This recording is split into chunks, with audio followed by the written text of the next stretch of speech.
This video is about the coffee ring effect and how it could be removed or prevented.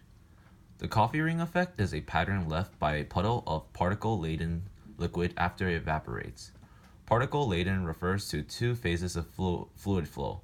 The first phase is continuously connected, called the carrier phase, and the other phase is made up of small, non-homogeneous, and typically dilute particles, called the dispersed phase.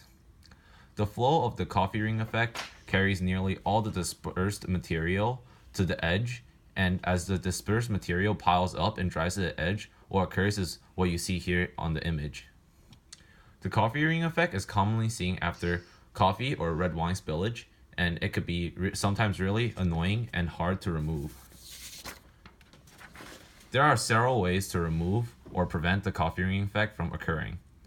One of the ways is to change the particle shape by adding elongated particles, such as the cellulose fibers, to the spherical particle that causes the coffee ring effect, therefore changing the particle shape and preventing the coffee ring effect.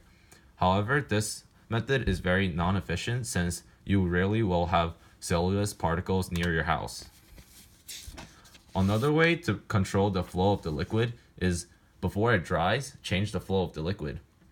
However, this is not very applicable since if you already knew about the coffee or wine spillage, you will most likely have already cleaned it up. However, if you do notice, but is too lazy to clean up, what you can do is change the flow of the coffee. So when it dries up, everything is not gathered at the edge, so it won't form the effect and it will be easier to clean up later. Another method is shown to be effective is to suppress the coffee ring effect is to control the substrate temperature. Substrate is the surface that the liquid is on. When the substrate is heated, it is easier to get rid of the coffee ring effect or use other substrates, or other substrates could be used, such as the heated hydrophilic or hydrophobic. The image here shows a hydrophobic material, and it shows how the liquid is not barely attached to the material and it is easier to get rid of.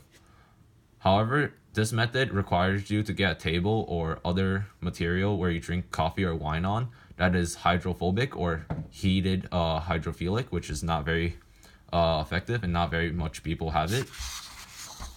Lastly is to use different mixtures of low boiling points and high boiling points solvents and mix them together and use it on the coffee ring, and it has shown to suppress the coffee ring effect or get rid of it.